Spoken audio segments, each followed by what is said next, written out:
جست کن درد غریبه برای دوستان شهرزاد که تا غریبه سلامت باش راد.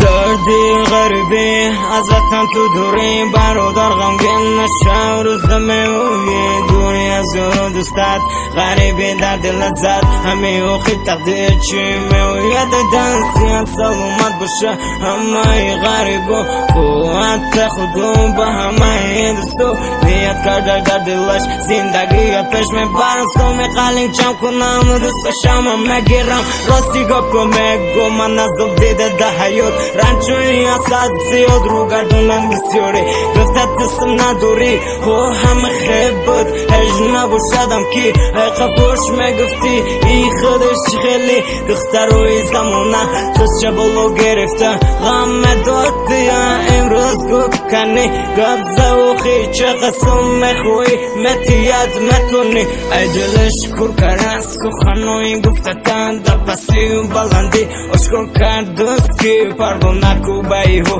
هستم مخیمو همیشه دستگیری دوستم تو زنده باشی امروز تو ده غریبی چی ازو کشیدی چی قدر غم دیدی خودت مدونی خودو کش مدیدن اینو خیانت کرده به وفا دخترو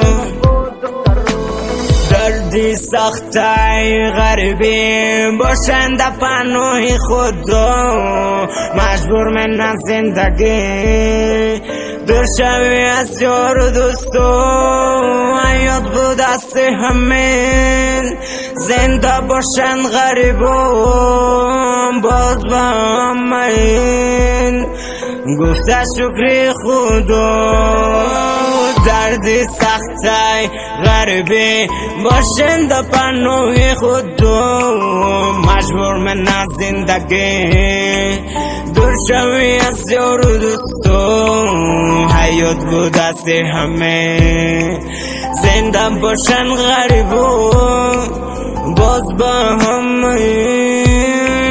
گفته شکری خدا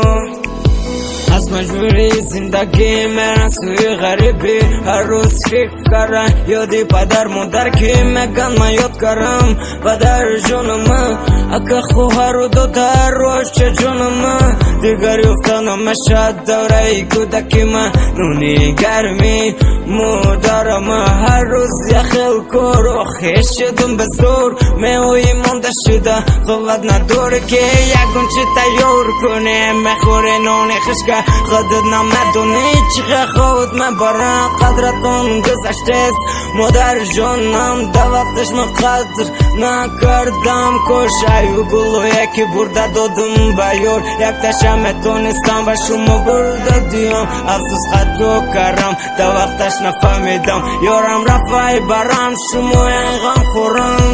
دردی سختای غریبی باشند پناهی خدا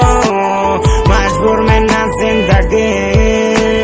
دور شوی از یار و دوستو حیات بود دست همین زنده باشن غریبان باز با همین گفته شکری